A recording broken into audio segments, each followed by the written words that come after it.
Hello and welcome back. Today we're going to look at installing the bed in the van. Now this is going to be made primarily out of these aluminium extrusions. I think it was 40 mil, might have been 45, I can't remember.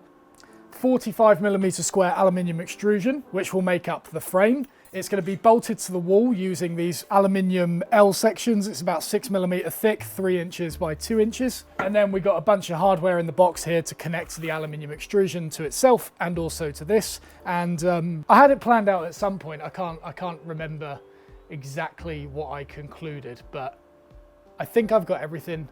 Let's build a bed. I got this aluminium frame cut to size via an online supplier, which I'll link below, but it came with a few burrs and horrible edges on it, and so I started by sanding those back just to make it slightly easier to handle.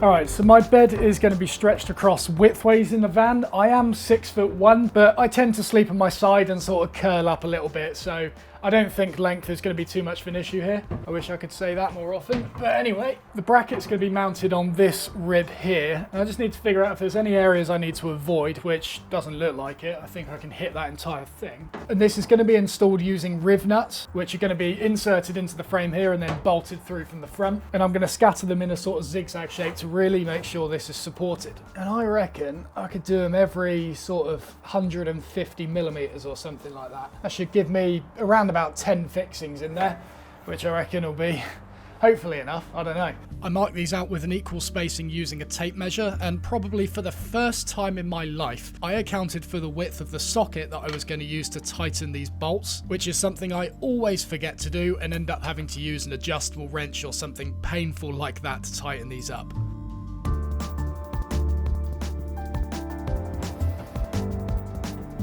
Alright, so I've just double checked it, quadruple, quintuple checked it to ensure both that it is safe to put the riv nuts into the ribs and also that the bike here still fits under the bed, which as far as I can see it does. So I'm going to get marking these holes with a nail punch and then we'll drill them out.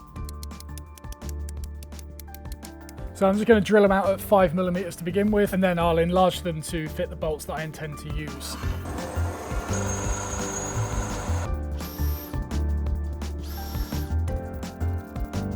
Once the brackets had been countersunk, I brought my laser level into the van to mark the height of the bed.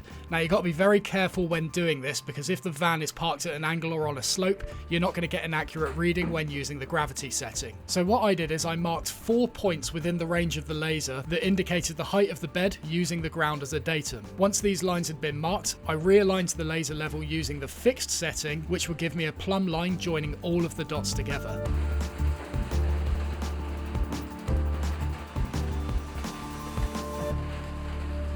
I then offered up the bracket to match those lines and marked the locations of the riv nuts.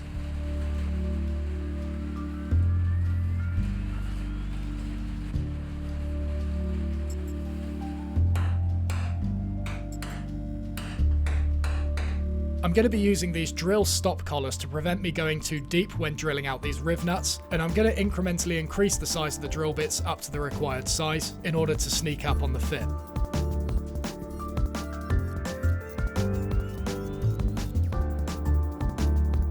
My stop collars didn't quite go up to the final size drill bit, and so I ended up drilling through a block of wood and used that as a stop instead. You've got to be a little bit careful when doing this because it is possible for the drill bit to catch the wood and have it spin in your hands. So yeah, just watch out for that when doing this. Make sure you're holding the block of wood somewhat loosely. After priming, I gave the brackets a once over with a sander, which gave them a really premium appearance. Okay, so I've never installed riv nuts before, but what I have heard from the amount of reviews and people talking about it is that it's worth investing in a decent one of these. So I've ended up going for this Sealey one. It comes with a bunch of threads and stuff like that. Really good reviews. A little bit more costly than the cheaper alternatives, but those cheaper alternatives, people were saying that once they'd wrenched the rivet nut into place, it still spun in the slot because it wasn't applying enough pressure and, you know, things like that. So I thought I'll get a nice one, nice handles. Can't really complain. I'll pop a link to it below. Okay, so the way this thing works is pretty simple, but it is a little bit fiddly to set up the correct amount of pressure at the top. Basically, you open it up, you thread on the nut you need at the end. This nut then gets inserted into the sheet metal, and then what you do is you squeeze the handles together, And you'll see on the end there, it's pulled the thread down that's on the top towards the head, and it's compressed the metal here. And ideally your sheet metal will be in that little black line at the bottom there. Okay, so it doesn't say to do this, but I'm going to put some Loctite 638 on the nuts. I actually use this stuff to assemble my marking knives, but primarily it's to stop rotational action from happening. And so if the grip on this isn't perfect, hopefully this will help sort of secure it a little bit further. But don't take my word for it though, I've never done this before. I'd recommend checking the comments below because there'll be someone there who is a bit more knowledgeable than me about this. So I'm going to test it on one of these middle ones because they're probably not as important as the edge. Shove it in there. And then we squeeze. Ooh-wee. Well, seems to be pretty good.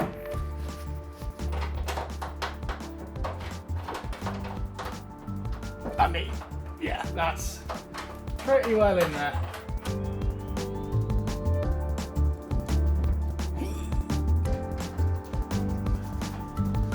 I like these. These are great.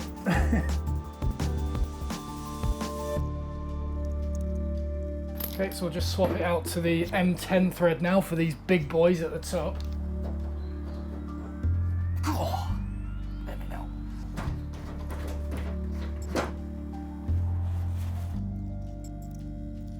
So when inserting these, the wrench will get to a certain point and it will stop, but it is possible to push it further. On this one here, I wanted to see what it would be like if I did push it further, as it's a pretty non-crucial one. And what it's done, it's very hard to see, but it's ever so slightly pulled the metal out around it. There's like a sort of raised area. And I'm pretty sure that's not what you want to be going for when you're using this. So when you do, squeeze it and you'll feel it sort of buckle and close up. Don't push it any further than that because it's just going to start doing this. I guess arguably it is a tighter joint, but also it's probably sort of damaged the thread a little bit like that. It's buckled the metal around it. It's probably not needed. But again, I might be wrong on that. Check the comments because there's probably some people there who know more than me. But I must say, given the fact I've been able to buckle the sides of my van with this thing, I think that shows that this is a pretty good wrench. So yeah, I feel pretty happy recommending this. I'll pop a link in the description below if you want it. It's the Sealey something or other, I don't know, there's a link down there. A little bit more costly than the alternatives, but if you look at the reviews for the alternatives, you'll see why I went for this. Not worth the risk.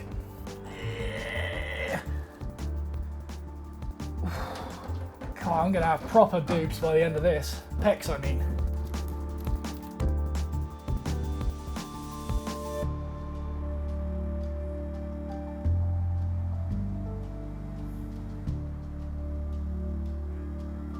All right, moment of truth. Let's see if they all line up. I'm so glad I sanded these. They look absolute mint. Oh, well, it's looking good so far.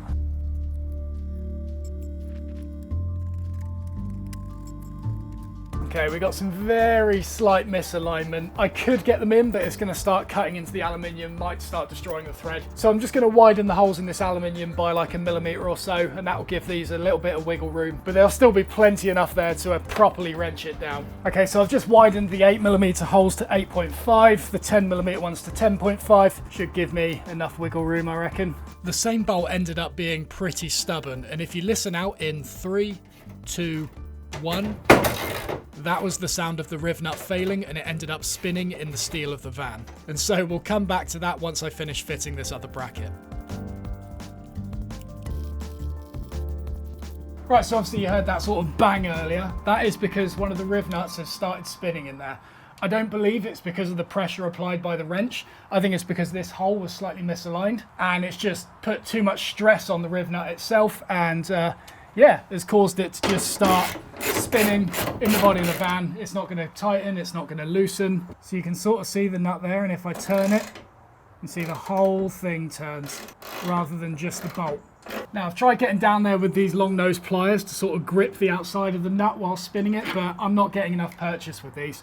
So what I'm going to try and do is get a multi-tool down there and see if I can cut a flat spot on the top and bottom of that riv nut, so then I can get a bit more purchase with these. But the last thing I want to do here is cut the top of the riv nut off completely, because then I've got no chance other than drilling out the bolt here.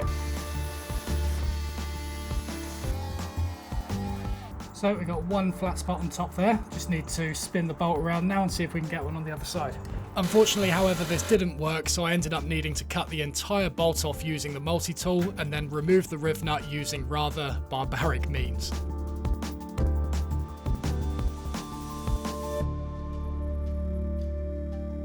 Okay, so the obvious answer here is I could re-drill this out and insert an M10 riv nut into it. But firstly, I don't have any other M10 riv nuts. The pack I contained only has 10 and I've used all of them. Secondly, it would really annoy me if all the top ones were M10, all the bottom ones were M8, apart from this one. As stupid as it sounds, I know, I really want this to be M8, and I've got some of them. So it's a little bit too loose for an M8 at the moment. I think it could grip somewhat okay, but there is obviously a risk of it slipping again and having to go through that whole process. One option is to put a bolt through there, and because I found out I can get behind with my arm, I could put a nut on the back of it. And that's all very well, but if I ever needed to take the bed out in the future, this area is going to be stuffed with insulation, so I'm not going to be able to get back there very easily to hold onto that nut to undo it. So really, I still want it to be a riv nut. This is a sheet of steel that was previously where the windows now are. Did that make any sense? You get what I mean. My plan with this steel was to drill a hole in it and then cut some sort of polygon around it and then fix this into place on the backside of that steel bracket. Then I could thread a riv nut through the ruined steel into this new plate that's on the backside of it and then crush the riv nut around it to hold it in place. I think this is gonna work. Oh, we got squeeze out. We got squeeze out. Come on. I think that did it. I think that did it. Plug that up and pop a bit more primer on it.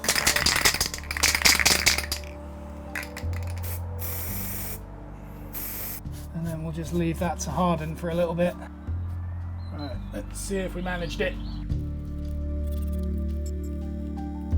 It's worked. I'm not going to fully tighten it yet, just to give that epoxy a bit longer to go off, but that's great. That's brilliant.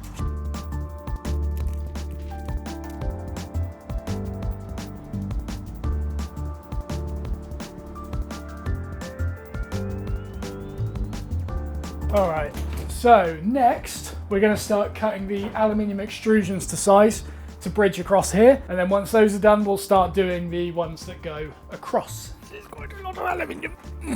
I think I could have gone for 40mm.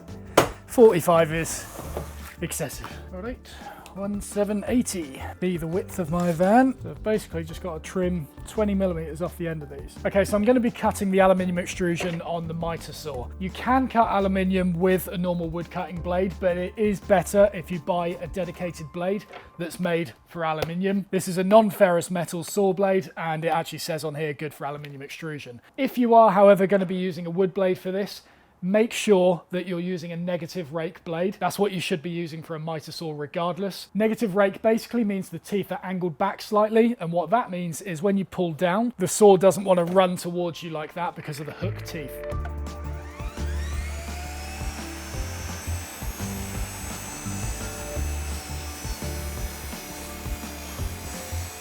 All right, before we commit to cutting them all to that length, let's see how it fits.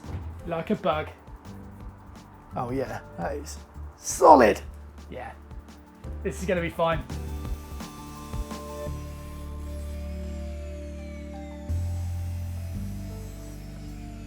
Okay, so I want these to be flush with the fronts of the brackets there. So I'm just going to set up a small combination square to mark the center of this groove, which is, yeah, it's going to be sitting somewhere around there. Slide this back out of the way, and then we'll just put a line all the way down. Same on the other side.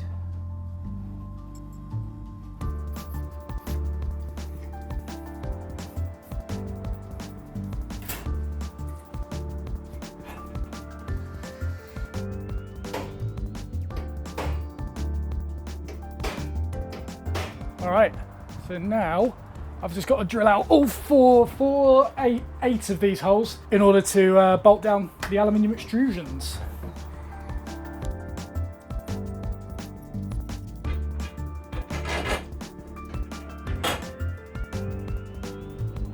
Yeah, I mean, I'm definitely a little bit long for it, but I think this will work. I tend to curl up a little bit when I sleep, so... Ooh, that is solid. All right, so I've just bought a ton of poplar in order to make up the bed slats. Definitely bought more than I need, but I don't care.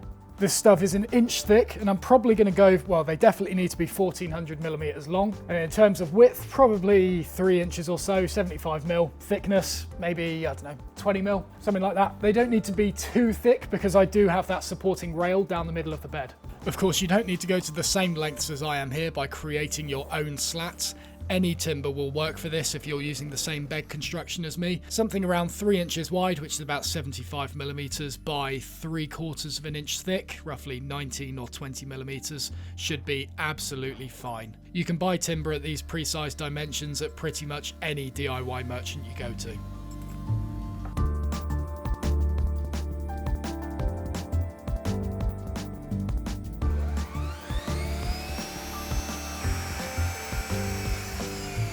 I haven't really figured out the maths for these things yet, so I just did as many as I thought I might need. Alright, so to fix these in, we're going to be using some countersunk bolts that will go through the top here and then bolt into a nut that's in the T-track. The length of these needs to be 35 mil. So all I need to do is get a hole that's centered in here while also being in line with the T-track below.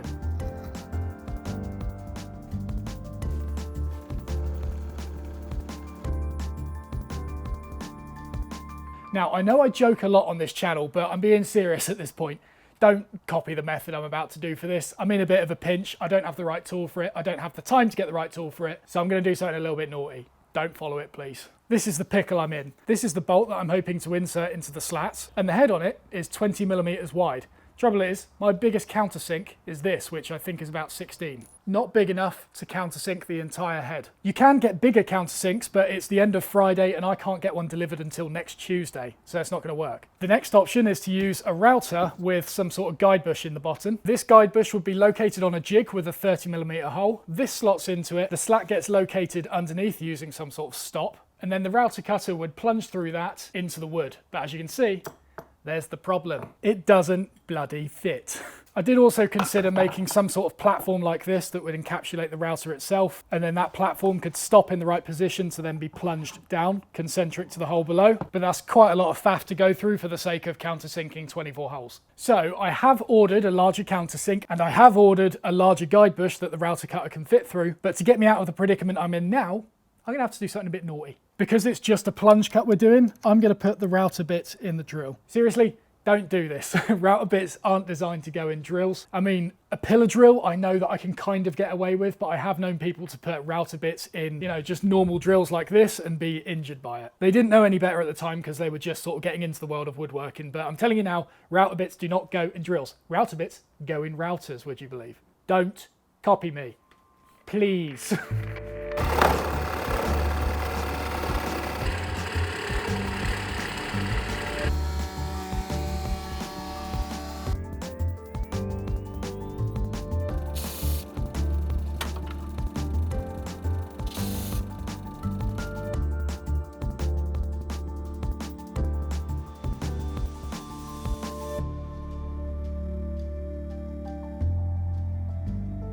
Right, so the slats aren't fixed down yet, but you can get a sort of basic idea. Oh, yeah, so being 6'1", 6'2", I can't really sleep lengthwise, but I tend to curl up a little bit when I sleep anyway. Sleeping diagonally though. Oh, I think that'll be all right. I like that. Now this thing is a T-track bolt. It's an M8 thread with a little T on the end, and these are designed to fit in the track, so then you can get a nut to tighten against the top, and it's what allows you to clamp things down to this profile. For me, however, I need this the other way round. So this is the male thread coming from underneath. I need the male thread to come from above because that's what I've got with these bolts. So in fact, what I need, instead of a T-bolt, I need a T-nut. Now, I'll be honest, I completely spaced ordering these and the delivery window is in 7 days' time. So I'm going to end this video here because you can probably get a gist of what the bed's going to be like. But there are a few additional decorative things I'm going to do to this later in the project. So if you want to see that, be sure to stick around. As always, thank you very much for watching. If you enjoyed the video, please don't forget to press the like button, subscribe if you haven't already, and I'll see you in the next one.